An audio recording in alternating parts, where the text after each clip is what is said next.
Assalamualaikum warahmatullahi wabarakatuh. Apa maksud taqiyah dan apa keutamaannya menurut ulama-ulama Syiah?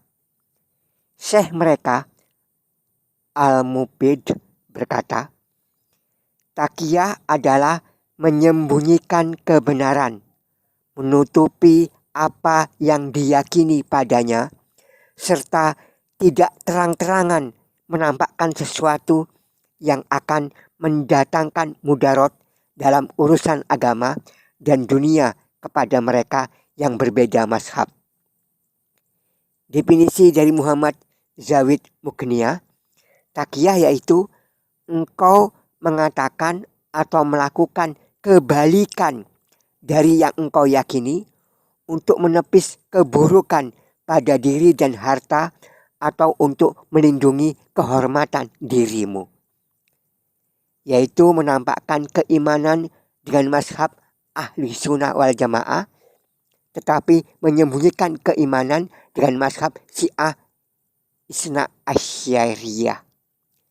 Mereka membuat kebohongan atas nama Ali radhiyallahu anhu bahwa dia berkata taqiyah merupakan perbuatan paling afdol orang beriman.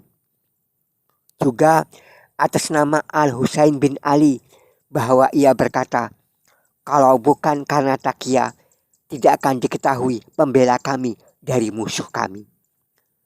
Juga atas nama Abu Abdillah bahwa ia berkata, tidaklah Allah diibadahi dengan sesuatu yang lebih Allah cintai daripada penyembunyian rahasia. Aku bertanya, apa itu penyembunyian rahasia? Dia menjawab, yaitu taqiyah. Dan bahwa dia juga berkata, sungguh tidak ada iman bagi orang yang tidak melakukan taqiyah. Juga mereka berbohong atas nama Abu Ja'far bahwa ia berkata, taqiyah berasal dari agamaku dan agama ayah-ayahku. Tidak ada iman bagi orang yang tidak melakukan taqiyah. Imam besar Syiah Al-Humaini berkata, Rasulullah Shallallahu Alaihi Wasallam bersabda, sesungguhnya para nabi diutamakan oleh Allah di atas semua makhluknya karena mudoroh atau kepura-puraan mereka yang tinggi terhadap musuh-musuh agama Allah dan karena taqiyah mereka bagus. Nas-nas atau dalil yang telah lalu dinisbahkan oleh ulama-ulama Syiah kepada imam-imam mereka. Ali radhiyallahu anhu syahid tahun 40 Hijriah. Al-Husain putranya radhiyallahu anhu syahid tahun 61 Hijriah. Abu Ja'far rahimahullah meninggal tahun 114 Hijriah. Dan Abu Abdillah rahimahullah meninggal tahun 148 Hijriah. Mereka hidup pada masa kejayaan Islam dan umat Islam. Lalu, apa keperluannya melakukan taqiyah pada zaman itu? Kecuali jika agama yang disembunyikan adalah selain Islam. Na'udzubillah min dzalik. Lalu, apa hukum meninggalkan taqiyah menurut ulama-ulama Syiah? Dijawab bahwa meninggalkannya seperti meninggalkan sholat. Mereka membuat kebohongan atas nama As-Shodiq bahwa dia berkata, sekiranya aku mengatakan orang yang meninggalkan taqiyah seperti yang meninggalkan sholat, tentu aku benar. Mereka kemudian bertambah gulu atau ekstrim. Mereka mengatakan beberapa urusan yang kalau ditinggalkan termasuk dosa besar yang membinasakan, yaitu mengingkari kenabian dan keimaman, menzolimi saudara, atau meninggalkan taqiyah. Mereka kemudian bertambah gulu lagi. Mereka berkata, 9/10 agama adalah taqiyah. Tidak ada agama bagi orang yang tidak melakukan taqiyah. Mereka kemudian bertambah ekstrim lagi. Mereka menyatakan bahwa meninggalkan taqiyah adalah dosa yang tidak diampuni selamanya. Ali bin Husain Zainal Abidin alaihimussalam berkata, Allah akan mengampuni semua dosa orang beriman dan membersihkan dari dirinya di dunia dan akhirat, kecuali dua dosa, meninggalkan takiyah dan menelantarkan hak saudara. Kapan takiyah boleh ditinggalkan menurut ulama-ulama Syiah? Dijawab bahwa takiyah akan selalu melekat pada kaum Syiah selama mereka berada di negeri umat Islam. Para ulama Syiah menamakan negeri Islam dengan negeri takiyah. Mereka membuat kebohongan. Melakukan takiyah di negeri takiyah hukumnya wajib. Mereka juga menamakan negeri Islam dengan negeri kebatilan. Mereka membuat kebohongan dengan berkata, siapa yang beriman kepada Allah dan hari akhirat, maka janganlah berbicara di negeri kebatilan kecuali dengan takiyah. Mereka juga menamakan negeri Islam dengan negeri orang-orang zalim.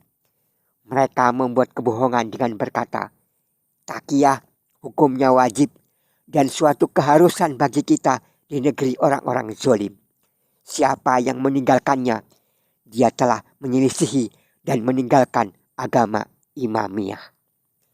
Syiah mengharuskan bergaul dengan penganut ahli sunnah secara takiyah. Syekh mereka Al-Amili membuat sebuah bab berjudul Bab Kewajiban Bergaul dengan Orang-orang Awam dengan Takiyah. Mereka membuat kebohongan dengan mengatakan, siapa yang meninggalkan takiyah sebelum imam kita Al-Qaim atau Al-Mahdi keluar, maka ia bukan dari golongan kita. Kenapa? Syekh Muhammad Bakir As-Sadr menjawab, karena meninggalkannya menyebabkan lambatnya penambahan jumlah yang cukup dari orang-orang yang ikhlas dan terpilih, yaitu kita kaum Syiah, di mana keberadaan mereka menjadi salah satu syarat utama keluarnya Al-Mahdi. Muncul pertanyaan, mengapa kita menyaksikan ada sebagian kaum Syiah yang sholat di belakang imam-imam Masjidil Haram dan Masjid Nabawi? Ulama-ulama Syiah telah membuat riwayat palsu dengan mengatakan, siapa yang sholat bersama mereka atau ahli sunnah di shaf pertama, dia sama seperti sholat di belakang Rasulullah Shallallahu Alaihi Wasallam. Imam benar mereka Al-Humaini berkata memberikan tanggapan, tidak diragukan lagi bahwa sholat bersama beliau Shallallahu Alaihi Wasallam hukumnya sah dan memiliki banyak keutamaan. Maka demikian juga sholat bersama mereka dalam kondisi takiyah. Mereka juga membuat kebohongan. Siapa yang sholat di belakang orang-orang munafik dengan takiyah, dia sama seperti orang yang sholat di belakang para imam. Apakah takiyah masih memberi dampak berbahaya dalam mazhab Syiah? Ya, dampak nyata takiyah masih memberi peran berbahaya di banyak sisi. Di antaranya, pertama, bahwa akidah takiyah dimanfaatkan oleh para dai pemecah belah antara umat dan orang-orang zindik dari Syiah. Mereka memanfaatkannya untuk mempertahankan perpecahan di antara kaum muslimin, yaitu dengan menolak hadis-hadis yang sahih dari Rasulullah Shallallahu Alaihi Wasallam serta atsar dari imam-imam mereka yang sesuai dengan hadis-hadis tersebut. Mereka menolaknya dengan dalih itu adalah takiyah, lantaran sama dengan hadis-hadis ahli sunnah.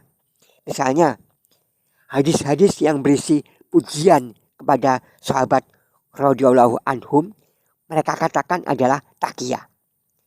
Nabi Shallallahu Alaihi Wasallam menikahkan kedua putrinya dengan Utsman bin Affan dan Abul As bin Arabi radhiyallahu anhu adalah bentuk takiyah. Juga Ali ketika menikahkan putrinya Ummu Kulsum dengan Umar bin Al-Khattab radhiyallahu anhum adalah karena taqiyah dan seterusnya. Kedua, ulama mereka menjadikan akidah taqiyah sebagai solusi terhadap pertentangan dan kontradiksi yang terdapat pada riwayat dan hadis-hadis mereka. Karena fenomena kontradiksi yang terdapat dalam hadis-hadis mereka, yaitu Syiah, adalah dalil paling kuat yang menunjukkannya tidak datang dari Allah. Sebagaimana firman Allah dalam Quran Surah An-Nisa ayat 82. Seandainya dia berasal dari selain Allah, mereka pasti mendapatkan banyak pertentangan di dalamnya. Syekh mereka, Yusuf Al-Bahroni, mengungkapkan kebingungan dan kegoncangan yang dihadapi Syiah di dalam riwayat imam-imam mereka. Pendapat mana yang akan mereka ambil? Ataukah mereka abstain? Ataukah mereka serahkan pilihan kepada para pengikutnya? Atau apa yang harus mereka lakukan terhadap riwayat-riwayat yang saling bertentangan itu? Maka solusinya adalah hal itu dijadikan sebagai taqiyah. Sebagaimana yang dikatakan oleh Al-Bahroni, faktor adanya hukum-hukum tidak lepas dari kerancuan, keraguan-raguan, dan kebimbangan disebabkan banyaknya kontradiksi di dalam dalil-dalil dan indikasi yang saling bertentangan. Adanya banyak pertentangan dalam riwayat ulama-ulama Syiah menjadi sebab banyak pengikut Syiah meninggalkan paham Syiahnya. Bahkan syekh mereka sebagaimana yang diakui oleh ulama besar mereka At-Tusi di zamannya. Maka bagaimana dengan zaman kita sekarang? At-Tusi bahkan mengeluh lantaran nasib ketidakjelasan hadis-hadis mereka berupa banyaknya pertentangan dan saling kontradiksi di dalamnya. Sampai-sampai hampir tidak ada satu riwayat pun yang disepakati karena ada riwayat lain yang menentangnya. Tidak selamat satu hadis pun karena di sebaliknya ada yang menafikannya.